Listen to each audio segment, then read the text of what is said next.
everybody, this is Ken and we're in my garage. Got the radiator out of the way on the 46 Ford. I'm gonna probably change cams in here from the flat tappet one that I believe is going flat to a roller. So I'm just getting things ready. But I do want to do a few things before I take it completely apart or even get too far into it. I'm gonna put it on top dead center just so I know what's happening in the firing order on here. And then I'm going to take off the other valve cover and see if I got any loose rocker arms on that side like we do on this side. So that's where I'm at. I'm going to get started. Take the 15/16 bolt in the center of your crankshaft on a Ford, most of the older Fords. The FEs I know for sure, and the 351 Clevelands. Small block, or the smaller blocks, I'm not too sure on. But I've got the timing marks marked, so I'm just going to crank her over a little bit. This thing has got sweet compression.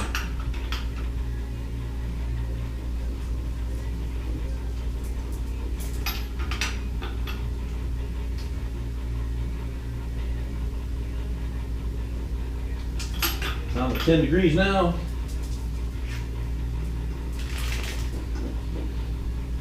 All right, that is top dead center right on the nose. I'm gonna set that there now. How do I know it's on the firing order? I'm going to take the distributor cap off and see where the rotor's pointing. It should be pointing at the #1 cylinder, which would be, of course, over here. So it should be pointing right here. If it's pointing the other way, then I'm on the exhaust stroke.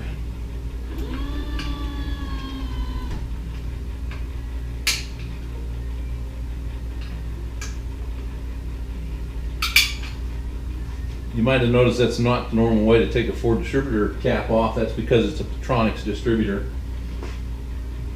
And I like it.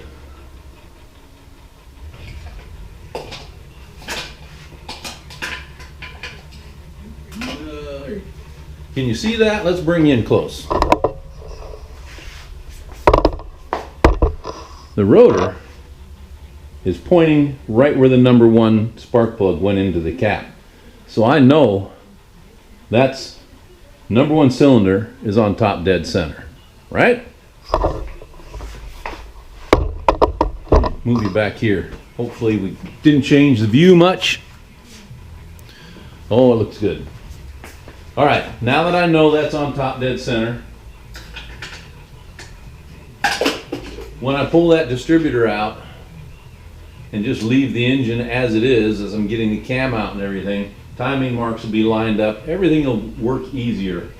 I may end up rolling it over a couple of times, but to do the check the timing, but that'll come later. So right now, let's pull this just valve cover off. First, some spark plug wires, which are really on there good.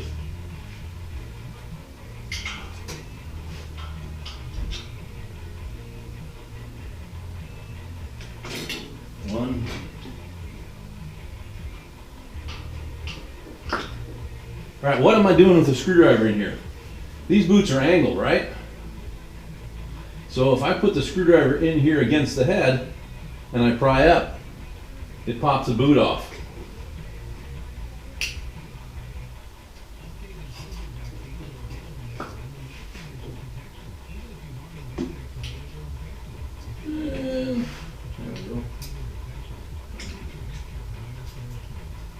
Sometimes the angle's not quite right, but you can get it in there. Give it a little pop. That's a whole lot better than pulling on the boot and pulling the boot apart. Pulling the boot apart. I also number them all. Each one of these little bands, you probably can't see it from that distance, but each one of these bands has a spark plug number on it. And Fords, of course, different than Chevy. It's 1, 2, 3, 4, 5, 6, 7, 8 down this side. So keep them straight. You don't get things confused. I don't need that cap loose anymore. We're going to stick it back on there.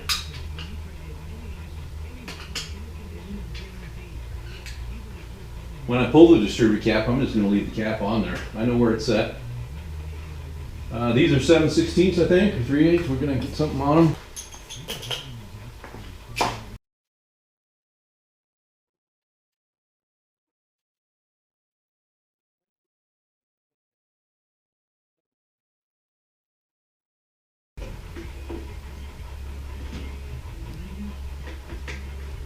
It worked better if all the bolts were out. Pro tip there, get them all out.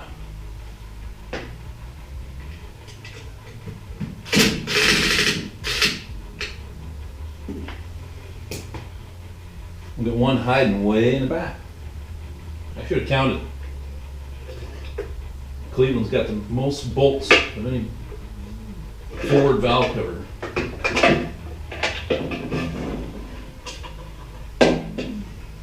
There we go. There's the last one, all the way back in the corner.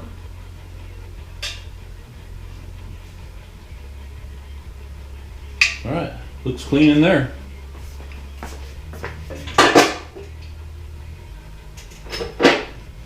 Got to go stick that in the bag. All right, now these aren't going to be on top dead center over here, but some of them will be closed, and I'll just be looking for any of them being loose. There we go. That one's already loose. That one's loose. Loose. Loose. Okay. Oh, here's the real flat tappet. That's the one that we heard clicking. Can you hear it? Shh, be quiet. Then, you heard that, right? All right. Now the first couple, that almost is just the preload. I mean, just there's a little bit of preload, not much. But that one back there on number 8, that's loose. All right, so we're for sure it's flattening lifters. I put paint marks on them, and that way I know. I'll bring you in here. Come here. All right, let's get close. Close. Can you see it? There's a paint mark. It's silver, so it might be a little hard to see. But every one of them has that paint mark. And it is oriented that way on every one of them. And it is on the lock in the center as well as here. So I can see if these move at all. And every single one of them is at 12 o'clock, which is right where it's supposed to be. So they didn't loosen up. The cam is flattening. Now I found a little bit of fuzziness in the oil on the other side, just a tiny bit. I might go get a magnet and put it on this side and see what we come up with.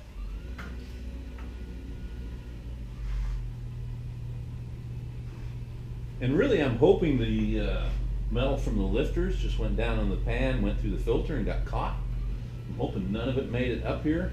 Might just be a little bit of material off the brand new rockers, brand new springs, brand new everything. This is all brand new on top.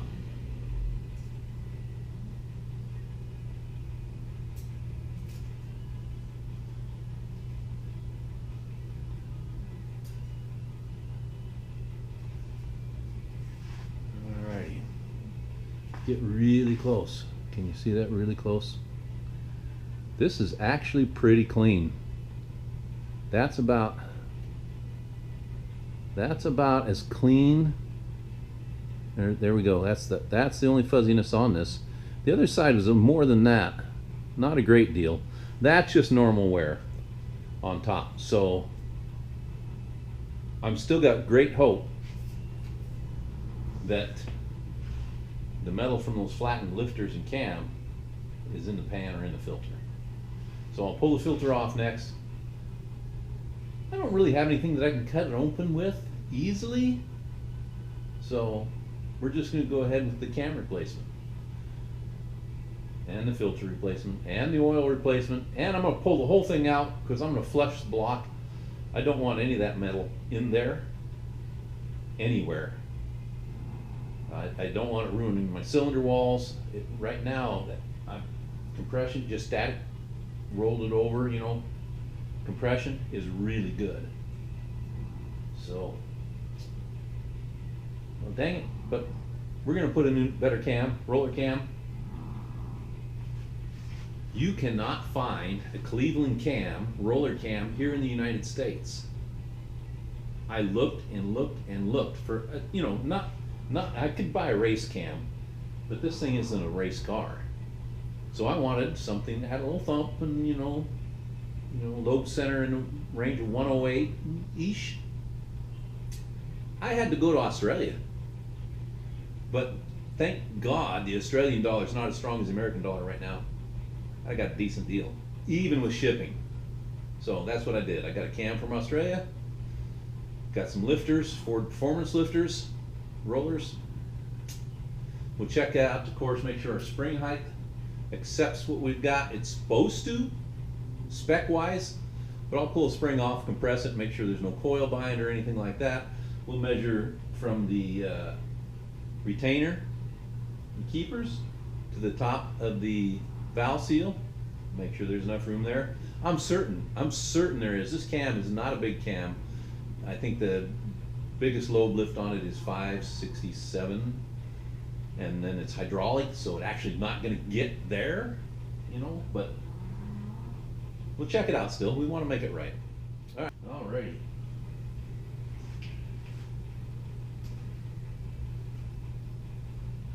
I'm just going to get this distributor out first, just so the wires are out of the way. That's pretty easy. 1/2-inch bolt down there.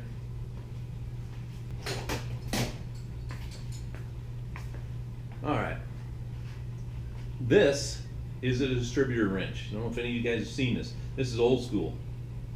9/16 on that end, 1/2-inch on this.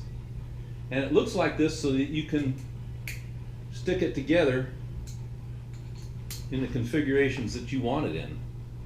And it works really good for reaching under the distributor, especially you Chevy guys, when it's way in back.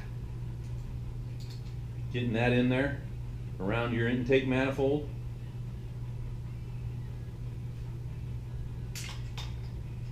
I like it in that scenario for myself usually.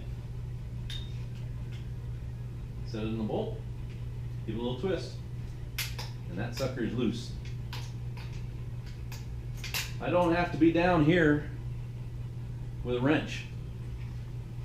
So there you go.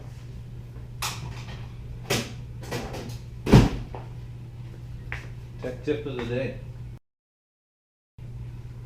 Cleveland's got a really tiny hold down. That's all there is to that.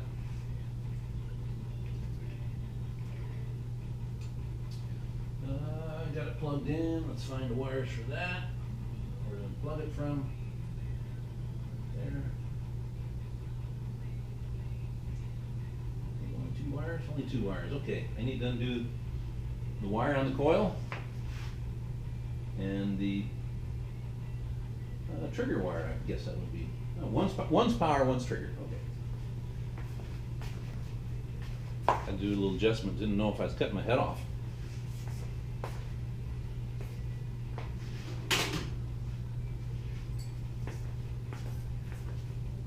My toolbox is over there, if that's you're wondering why I keep going over there.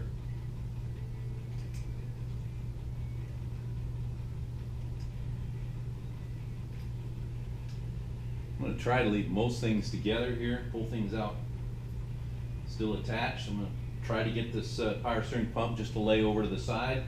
I'm going to just lay the alternator over there. All right. While it's out, I'll probably shorten that distributor wire. I don't know why it ended up so long. Something about where I had the coil mounted the first time. It was a little further away. But we'll fix it.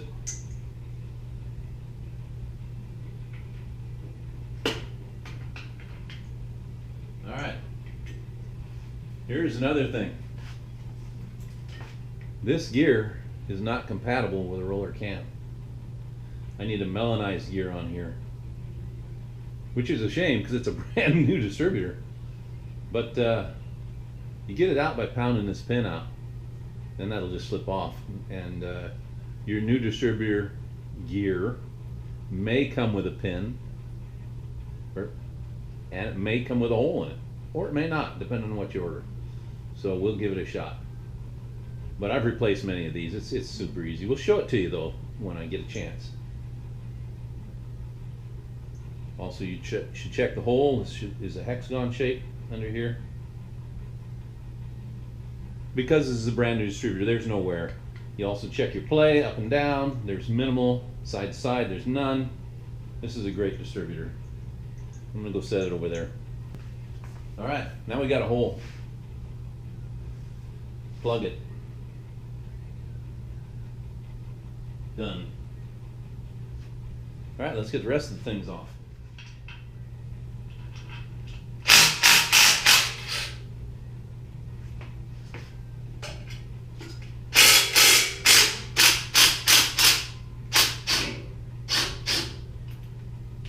All right, let's see how much power steering fluid I dump all over the place. I already tried to drain most of it, but I can already feel some power steering fluid coming out the back.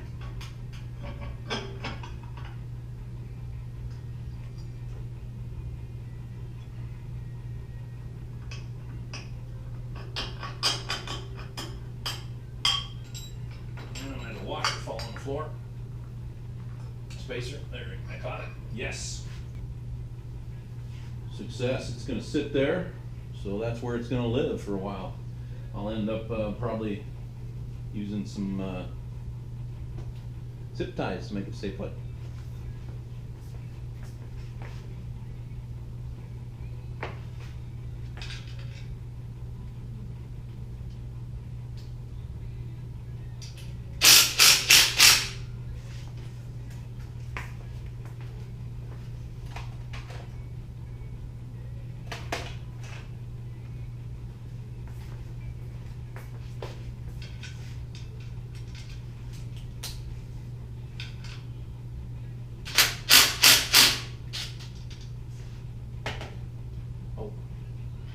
Power steering bolt.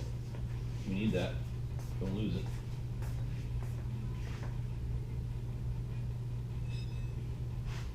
Actually, I'm going to put all the bolts together in a bag.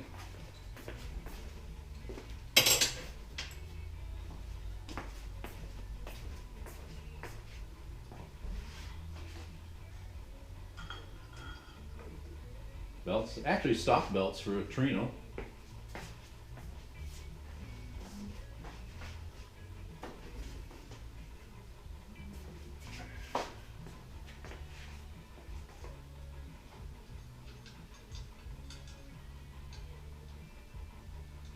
This is an alternator I had laying around. It was originally on the Nightmare Mustang, but it's only 100 amp and I needed a bigger one when I put the, oh shit. Aw crap, oh darn, put the wrong socket on. I put the right socket away. But anyway, when I put the fuel injection on the Mustang, along with all the fans and everything else, electronic in there, it needed a better alternator. So I've got a 140. And this one hit the shelf until this build. So I was thankful to have an alternator sitting around. Like I said, everything I do on this, I'm trying to be very frugal.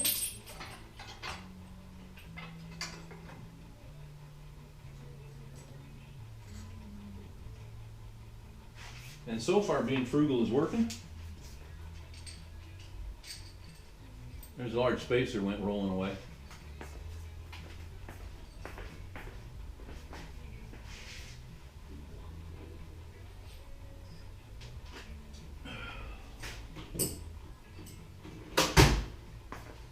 Found it. This will also get bagged. I did put the little, there's the other gold bolt. I'm actually going to stick this one in the alternator itself.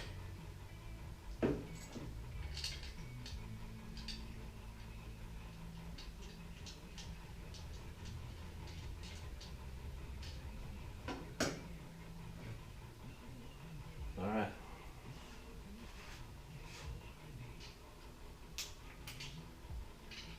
The ground that needs to come off. We'll stick these in a bag.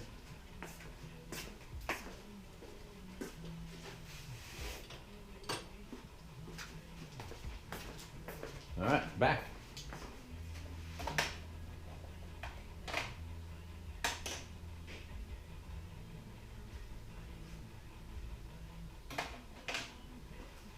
find the right socket here.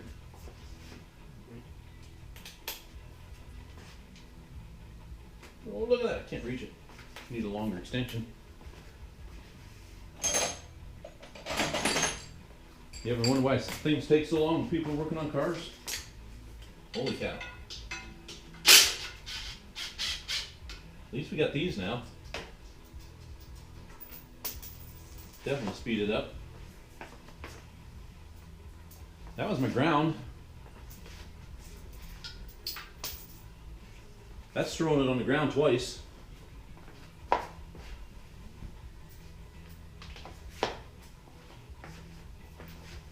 just trying to stick it back in the hole so I don't lose it. 3 times, and this time, or 3 times, this time, sorry, I got a broken hand. And so the washers came off this time too. All right.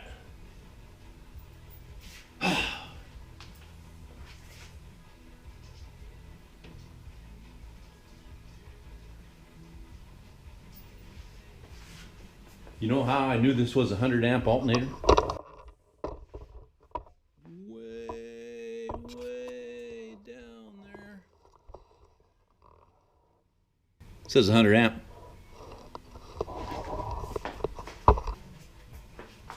That's just something I did when I put it away, so I knew it. Hey, you notice that when we were down here, I got a ground wire on my alternator. That is a tech tip for you. Ground your alternator. People complain about RF interference and stuff like that when they're doing fuel injection or electronics. If you don't ground your electronics, you're going to have interference. No doubt, no way. No way to prevent it if you don't ground them.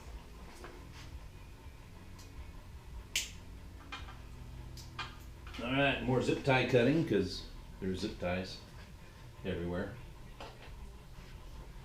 Oh, now we got a bunch of accessories on the water pump to get off and some heater hoses which are going to dump antifreeze all over the place. So let's get a bucket.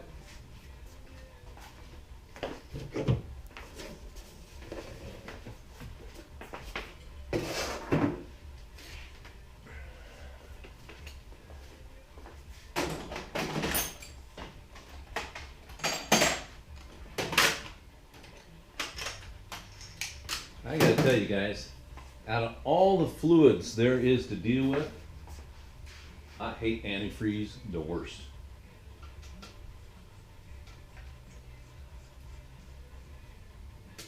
Ouch. That was my finger. Come on. One clamp. Hey, when you get your clamps loose and you move them up on your hose, tighten them back down a little bit. That way they don't fall off and get lost. Yeah, that's how I would have known. Oh, goodness.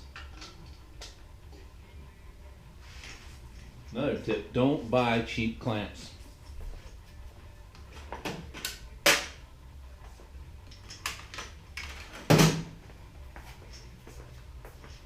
The reason I say that is they got metric heads on them.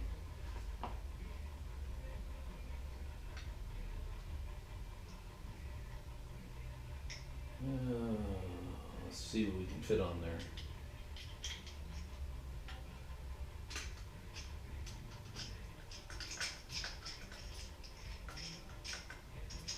That's 11/32. It didn't really fit well, but it fits good enough to make it loosen up.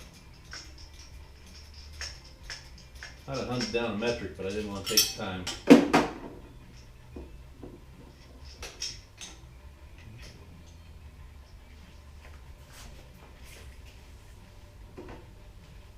I knew where these were, I'd have had to hunt from the metric ones.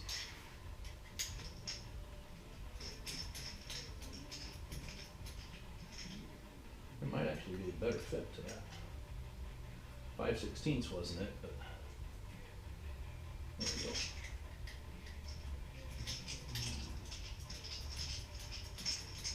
Okay, now we're not going to lose that one either.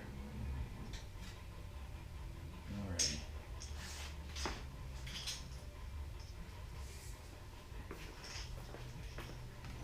know, I put WD-40 on these.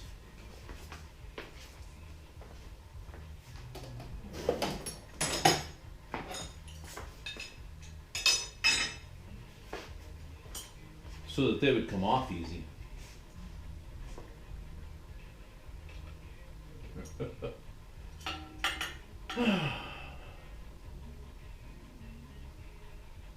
little bit twisting, there it goes. Oh, nothing, thank you. Thank you. How about the other one? I'll be so appreciative if this thing doesn't pour antifreeze all over me.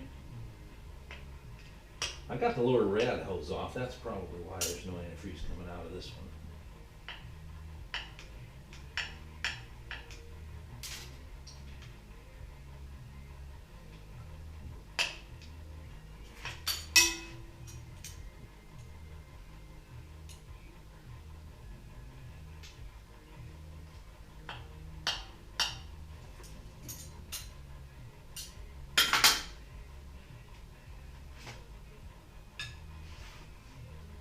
This one is stuck. As Derek would say, help me understand.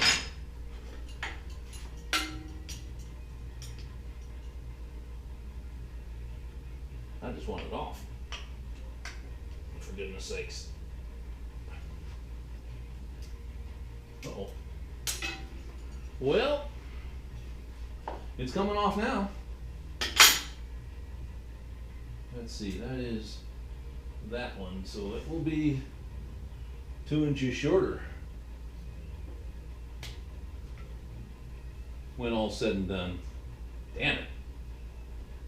That means the other one's going to get shorter too, because you want them to look nice and neat and tidy and all together. Let's see what comes out. Just a trickle.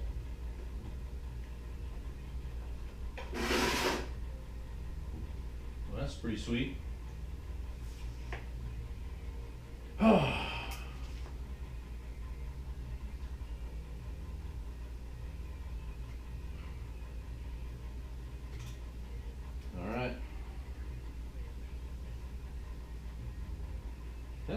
That's pretty cheap hose. It tore a lot sooner than I would have expected it.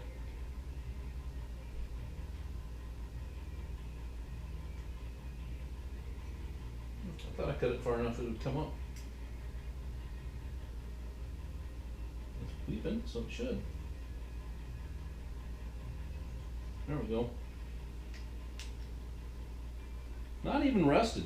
It just stuck. Pulled on it, it tore. You can see the tear right there. Garbage. Oh, I didn't want that to happen. Dipstick's loose. It's held in by this bracket here.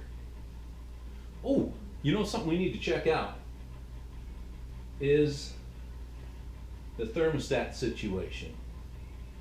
Now this was getting pretty hot when I was breaking it in. Not really hot, you know, it was getting in 210 range, 220. I did check it with my temp gun, and it really was actually less than that, so my gauge is off a little bit.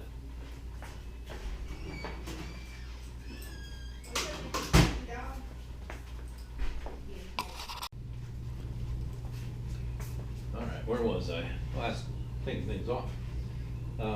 I got a temperature sensor right here, and I was telling you about the temperature problem I was having. So I'm not sure the temperature gauge was reading correctly, which is what I'm taking off right now, trying to. It is wanting to spin the whole internals. That's why it's not reading correctly.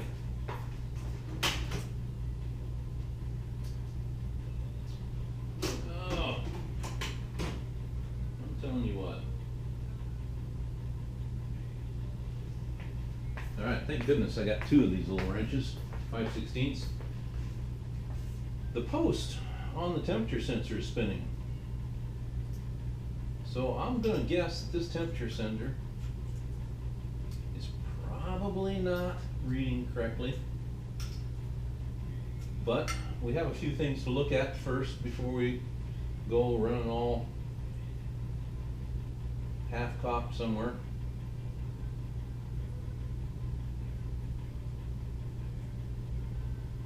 What I'm gonna do, well, I was using this temperature sender, of course, and I had a, it's weird that it turns. I had a temp gun too, and my temp gun said 190s, and the temperature gauge said 200s. So I'm not sure if there's something wrong with this gauge or not, or temperature sender, or if the gauge needs to be calibrated or whatever. But anyway, Cleveland's have a weird oiling system. And only the 351 Cleveland's, not the 351 modifieds or M's as they're called. Those do not have the same cooling system. There's a little difference. And what it is that under the thermostat there is a restrictor plate with a hole in it. Let me see if I can get to that for you.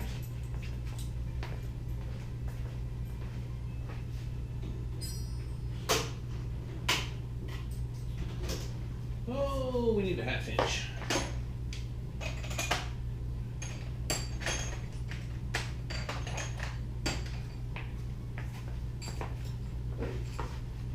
All right, let's pop this thermostat.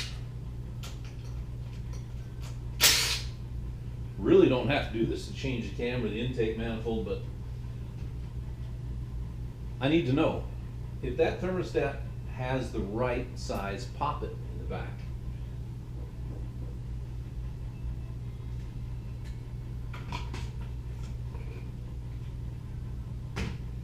And gasket, timing cover gasket set usually comes with a thermostat gasket too. So, all right, this is the poppet in this thermostat, and it moves down, and it's supposed to plug the hole in the restrictor plate that's under there. The purpose of it is to redirect the water flow. When this is in its closed position like it is now, water can just flow through the block. It doesn't have to go into the radiator. And that, in Ford's wisdom, helped the block warm up faster. Then when this opened up, it would go down and plug that hole, forcing the water to go through the radiator instead. And there are different size poppets on it, on these. And this one is a Mr. Gasket one. And I've been told it's the wrong size. So I'm gonna go get my calipers, measure this, measure the hole, show you guys the hole, and we'll find out.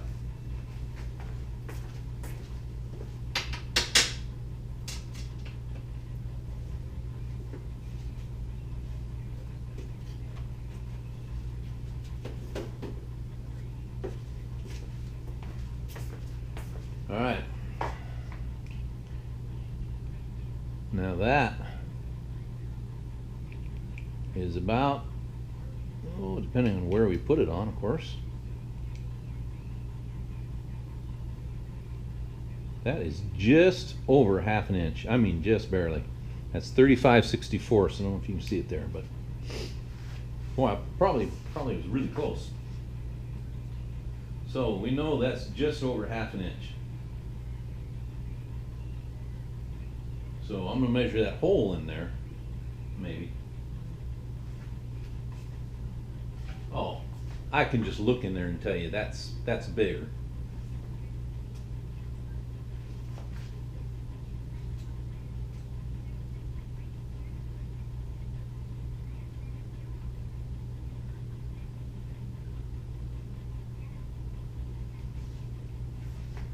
All right, that's closer to, oh, what is that? That's at least 9/16. That's more, closer to 3/4 of an inch actually. So yeah, that wrong size. So even when this thermostat was open, it was allowing water just to circulate through the block. There was the heat problem.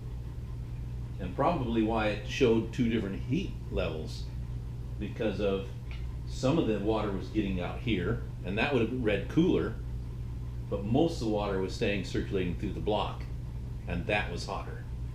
So when I was using my temp gun to measure the hose, the water coming out, I was seeing cooler water because that stuff was actually going through the radiator. The stuff that was just circulating the block was hot. That's what I'm going with anyway. But I do know, wrong thermostat, big hole.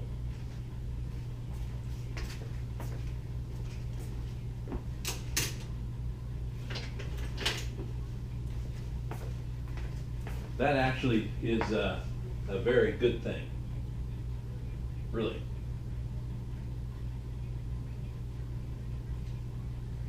That makes my life easier.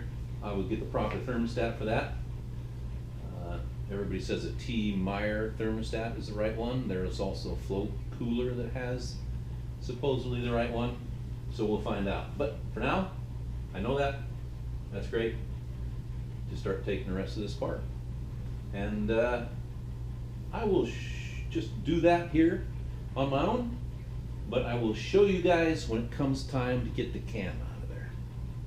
And the lifters. All right. Hey, like and subscribe if you want. Leave comments below. I'm just getting started doing this stuff. I've been doing some videos for a few years, but they're horrible, most of them. I'm trying a new resolution. I'm trying a new frame size, and eventually I'll actually buy a camera. Wouldn't that be cool? Okay, like, subscribe, comment below. Let me know what you think. Let me know if you're interested in the cooling problem. I'll delve into it a little deeper for you. Other than that, be safe and go work on your stuff.